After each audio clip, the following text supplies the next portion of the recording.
अस्सलाम वालेकुम, मैं हूँ बुशरा एंड आप देख रहे हैं बुशरास कोचिंग। तो आज हमारा जो टॉपिक है वो है हमारा समरी। ठीक है, तो हम लोग समरी को पढ़ेंगे कि समरी हमारे पास क्या होती है एंड हम लोग इसको किस तरह से राइट करते हैं, यानी summary and guidelines for summary. तो सबसे पहले हमें पता होना चाहिए कि व्हाट इज़ समरी। ठीक है, तो यहाँ पर हमारे पास समरी क्या होती है। जैसे कि हम लोग कहते हैं कि हमें किसी ड्रामे का आप बताओ कि ड्रामे में है क्या। ठीक है, तो हम लोग क्या करते हैं, वो ड्रामे का एक शॉर्ट सा जो वर्जन होता है वो बता देते हैं, कॉन्सेप्ट, ताकि उनको मिल जाए कॉन्सेप्ट कि क्या है। ठीक है, इस ड्रामे में क्या स्टोरी है एंड कौन कौन होता है। ठीक है, तो समरी भी हमारे पास बिल्कुल वैसी ही चीज़ है। कोई एक बहुत बड़ा सा पैसेज होता है एंड हम लोग क्या करते हैं, उसको शॉर्ट में बता देते हैं। तो अगर कोई वो बड़ा पैसेज पढ़ रहा है, ठीक है, तो उनको ज़्यादा डिटेल पता होगी। लेकिन अगर वो समरी पढ़ेगा तो उस पैसेज को पूरा जो कॉन्सेप्ट है पैसेज का, उसमें क्या क्या होता है एंड कौन कौन सा मेन कैरेक्टर है उसमें, तो वो सब कुछ पता चल जाता है। ठीक है, तो अगर समरी हम लोग रीड करते हैं तो हमें वो जो बड़ा सा पैसेज है उसका बहुत ज़्यादा आइडिया हो जाता है। तो समरी हमारे पास क्या होती है, a summary is a shorten version of a passage written in one's own word. तो ये हम लोग अपने ओन वर्ड्स में बताते हैं। जैसे कि मैंने बताया कि जो ड्रामा होता है हम लोग उसको क्या करते हैं, उसका शॉर्ट वर्जन बता देते हैं। ठीक है, एक शॉर्ट सी स्टोरी सुना देते हैं। ठीक है, तो फिर क्या होता है, सामने वाले को पता चल जाता है कि इस ड्रामे में क्या क्या हो रहा है, कौन कौन मेन कैरेक्टर है एंड स्टोरी किस बेस पर है। ठीक है, तो वो हम लोग अपने खुद के वर्ड्स में बताते हैं। तो जो समरी होती है इसको भी हम लोग अपने ओन वर्ड्स में लिखते हैं, ध्यान में रखिएगा। इसमें हम लोग राइटर के वर्ड्स यूज़ नहीं करते। एंड ये भी ध्यान रखिएगा, जो एक इम्पॉर्टेंट डायलॉग या फिर कोई एक इम्पॉर्टेंट चीज़ होती है जो राइटर ने बोली होती है, हम उसको चेंज नहीं कर सकते, हम लोग उसको एज इट इज़ देंगे। ठीक है, और ये भी ध्यान रखिएगा कि आप राइटर के कॉन्सेप्ट को समरी में चेंज ना कर दें। राइटर का कॉन्सेप्ट जो होगा समरी में वो वही रहेगा, लेकिन वर्ड्स आपके होंगे। ठीक है, तो ये हो गया है। Now it always cover the essential points of the original passage. जैसे मैंने बताया, ओरिजिनल पैसेज के कौन से इसेंशियल पॉइंट्स वो कलेक्ट करेगा। जो राइटर ने बहुत ही इंपॉर्टेंट पॉइंट्स लिखे हैं वो आपने ज़रूर इसमें इंक्लूड करने हैं। It present large chunks of information in short and clear sentence. तो जैसे कि मैंने बताया कि अगर आप समरी पढ़ लें तो आपको जो लार्ज पूरा का पूरा पैसेज है वो आपको पता चल जाएगा, वो किस बेस पर है, उसमें क्या क्या है, उसमें क्या इंपॉर्टेंट है, वो सारी चीज़ें आपको इधर पता चल जाएंगी। तो it present large information into short and clear sentences. And आपके सेंटेंसेस जो हैं वो क्लियर होने चाहिए। क्लियर से मुराद आपको पता है कि क्लियर से मुराद यहाँ पर हमारे पास क्या क्या है। हमने क्लियर और कंसाइज वगैरह सब कुछ पढ़ लिया था, तो आप वहाँ पर देख सकते हैं। चैनल में हमने अपने इंग्लिश का कोर्स बनाया हुआ है, एक प्लेलिस्ट, तो आप वहाँ पर चेक कर सकते हैं। ठीक है, तो उस प्लेलिस्ट में आप काफ़ी सारी चीज़ें चेक कर सकते हैं, जैसे रिपोर्ट्स और भी काफ़ी सारी चीज़ें थी, types of reports, technical writing. ठीक है, तो आप वाली सारी चीज़ें वहाँ पर चेक कर सकते हैं। एंड इसी के साथ हमारा जो समरी है उसका कॉन्सेप्ट होप कि आपको समझ आ गया होगा। नाउ हम लोग चलते हैं गाइडलाइंस फॉर समरी, यानी समरी को किस तरह से लिखेंगे उसके लिए कुछ गाइडलाइंस चाहिए होती हैं। ठीक है, हम लोग ऐसी ही कोई समरी नहीं लिख सकते, उसके लिए हमें कुछ स्टेप्स फॉलो करने होते हैं। तो चलिए चलते हैं उन स्टेप्स की तरफ। तो नाउ हम लोग आ गए हैं गाइडलाइंस फॉर समरी। गाइडलाइंस का मतलब ये है कि क्या, यहाँ पर गाइडलाइंस का मतलब ये है कि आपको वो बता रहे हैं कि आपको कौन कौन से स्टेप्स फॉलो करने हैं फॉर राइटिंग समरी। अब यहाँ पर हम बोलेंगे कि राइटिंग समरी के लिए क्या ही स्टेप्स फॉलो करने होंगे, बस सबसे पहले स्टोरी पूरी पढ़ लो और फिर उसको लिख दो अपने अल्फाजों में।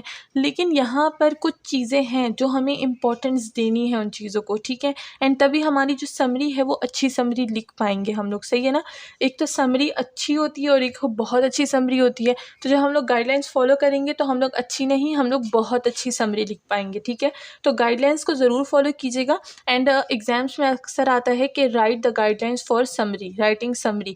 तो इससे फिर आपको पता चल जाएगा कि हम लोग गाइडलाइंस किस तरह से लिखते हैं। एक तो होता है कि हमें ऑलरेडी आइडिया होता है कि हाँ हम लोग समरी किस तरह से लिखते हैं, हाँ हमें मेन कॉन्सेप्ट लिखना है, हमें मेन स्टोरी बतानी है, मेन कैरेक्टर बताने हैं। बट अगर कोई हमें बोले कि आप हमें बताओ कि समरी की गाइडलाइंस क्या होती है, तो हम लोग उसको सिर्फ 2-3 लफ्ज़ों में ही बता देंगे। कैसे, जैसे कि हम लोग क्या बोलेंगे, अब अगर कोई मुझसे जनरली पूछेगा कि गाइडलाइंस पॉइंट्स फॉर समरी क्या होगी। तो मैं बोलूँगी सबसे पहले पैसेज को रीड करो, उसके बाद क्या करो, इंपॉर्टेंट पॉइंट्स को कलेक्ट करो एंड देन उसको लिख दो। तो मतलब ये तो काफ़ी छोटे हो गए, ठीक है, काफ़ी मैंने छोटा सा जवाब दे दिया उनको ज़्यादा डिटेल वाला जवाब मैंने नहीं दिया। तो जब ज़्यादा डिटेल वाला जवाब देना है एंड कॉन्सेप्ट क्लियर करना है तो उसके लिए हमें गाइडलाइंस पढ़नी होगी। एंड सबसे पहले हम लोग स्टेप 1 पढ़ते हैं, ठीक है। अब देखिए स्टेप 1 हमारा पूरा का पूरा किस चीज़ पे है, रीड द पैसेज पे। अब इसके भी मैंने इतने सारे पॉइंट्स लिखे हैं कि सिर्फ रीड द पैसेज यानी पैसेज को रीड करने के लिए मैंने इतने सारे पॉइंट्स लिखे हैं कि पैसेज को किस तरह से रीड करना है, ठीक है। एक तो रीड करना होता है, अब किस तरह से रीड करना होता है ये चलिए देखते हैं। तो सबसे पहले रीड द पैसेज हम लोग पैसेज को किस तरह से रीड करेंगे। सबसे पहले हम लोग स्कैन करेंगे आर्टिकल को क्विकली, सही है ना, एंड उसको ले लेंगे। सबसे पहले क्या करेंगे, आर्टिकल लें, उसको जल्दी जल्दी रीड कर दें, सही है ना। बस उसको क्या करें, जल्दी जल्दी स्कैन करके रीड करें, यानी इंपॉर्टेंट पॉइंट्स आंखों में आ रहे हैं, ठीक है, और बस जा रहे हैं, आ रहे हैं और जा रहे हैं, इस तरह से। एंड क्या करेंगे, कॉन्सेप्ट ले लेंगे, किस चीज़ का, टॉपिक का। तो यहाँ पर लिख रहे हैं, यहाँ पर मैंने लिखा है scan the article quickly to get a sense of its topic and overall shape से मुराद ये है कि वो स्टोरी किस तरह से लिखी है, ठीक है। अब मैं स्टोरी का बता रही हूँ, स्टोरी की एग्जांपल दे रही हूँ, तो ड्रामा या स्टोरी, ठीक है, तो उसी उस पर चलेंगे आर्टिकल पे। तो किसी ड्रामे का आर्टिकल है तो हम लोग जल्दी से उसको रीड कर लेंगे और उसका सेंस और शेप ले लेंगे। अब शेप से मुराद ये है कि मतलब वो कहाँ से स्टार्ट है, कहाँ पर जारी है एंड कहीं पर एंड है, ठीक है, तो शेप इसको बोलेंगे, सही है। तो हमने वो ले लिया। नाउ क्या करेंगे, रीड करेंगे आर्टिकल को फिर केयरफुली, सही है। पहले हमने जल्दी जल्दी रीड कर लिया, अब केयरफुली रीड करेंगे एंड हाईलाइट करेंगे इम्पॉर्टेंट पॉइंट्स को, सही है।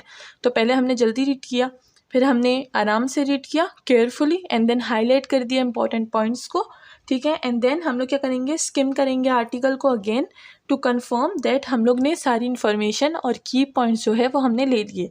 तो देखिए फर्स्ट स्टेप जो था, read the article, read the passage या रीड द आर्टिकल, तो उसी पे मैंने इतने सारे पॉइंट्स बता दिया आपको। अब इसमें जो मैं बीच बीच में बोल रही थी वो भी आप इंक्लूड कर सकते हैं, ठीक है। And if you don't want then आप इंक्लूड ना करें, इतना भी सही है। नाउ नेक्स्ट चलते हैं सेकेंड स्टेप की तरफ। तो नाउ हम लोग सेकेंड पार्ट पर आ गए हैं। फर्स्ट पार्ट में हमने क्या किया, गाइडलाइंस ली कि हम लोग किस तरह से रीडिंग करेंगे। नाउ हम लोग करेंगे break the text into section. अब हम लोग करेंगे, अब हम लोग किस तरह से ब्रेक करेंगे सेक्शंस में टेक्स्ट को, तो चलिए वो देखते हैं। हम लोग सबसे पहले क्या करेंगे, to make the text more manageable and understandable then make it sub points. अब सब पॉइंट्स हम लोग जैसे कि किसी भी किसी चीज़ के जो पॉइंट्स कलेक्ट करते हैं, ठीक है ना, उनके हम लोग सब पॉइंट्स बना लेंगे। यानी एक तो पॉइंट्स होता है, एक सब पॉइंट्स होता है। पॉइंट्स बड़े होते हैं, सब पॉइंट्स छोटे छोटे होते हैं, ठीक है।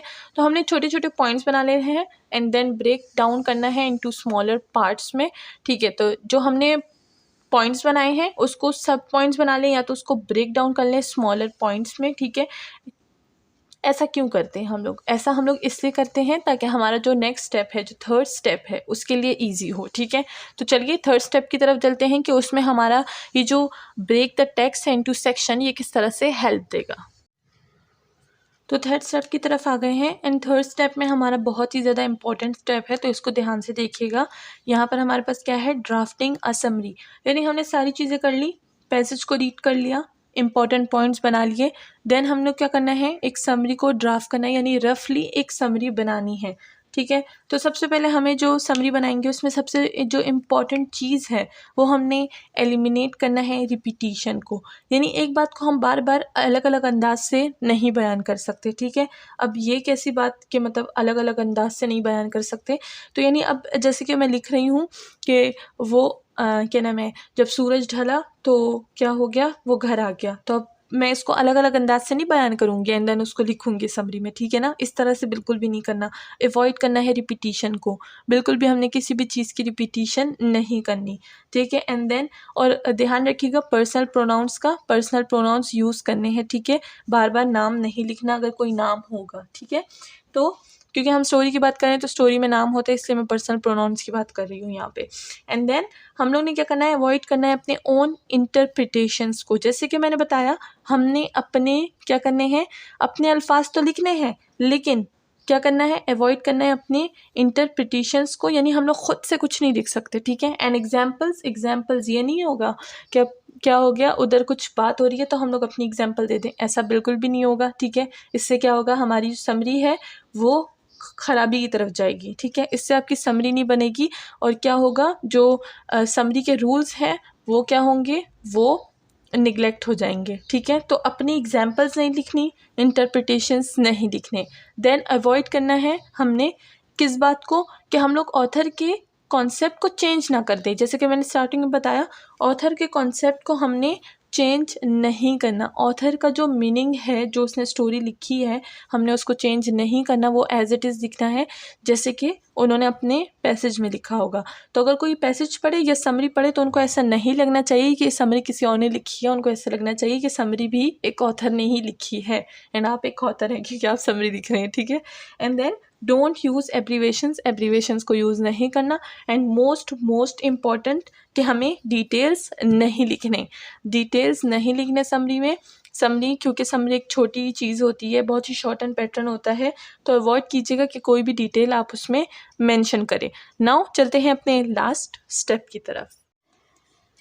नाउ हमारे पास जो लास्ट स्टेप है वो बहुत ही ज़्यादा इम्पॉर्टेंट है, राइट द समरी। अब हमने जितनी मेहनत की है, इतनी सारी जो चीज़ें हमने कलेक्ट की, अब हमने क्या करना है, एक समरी लिखनी है। तो लास्ट टॉपिक हमारा यही है कि right the summary, right the great summary. सिर्फ समरी नहीं, हमने ग्रेट समरी लिखनी है क्योंकि हमारे पास बहुत ही बेस्ट गाइडलाइंस हैं। एंड इसी के साथ आज का हमारा जो टॉपिक है वो ख़त्म होता है। तो होप कि आपको पता चल गया होगा कि what is summary and what are the guidelines for writing summary. And इसी के साथ आज की वीडियो को एंड करते हैं, मिलते हैं नेक्स्ट वीडियो में। अपना ख्याल रखिएगा, चैनल को लाइक, सब्सक्राइब और शेयर करना बिल्कुल ना भूलिएगा। एंड आप हमारी ऑनलाइन क्लासेस भी ज्वाइन कर सकते हैं जिसकी सारी डिटेल्स वीडियो के एंड में होंगी। Thank you so much.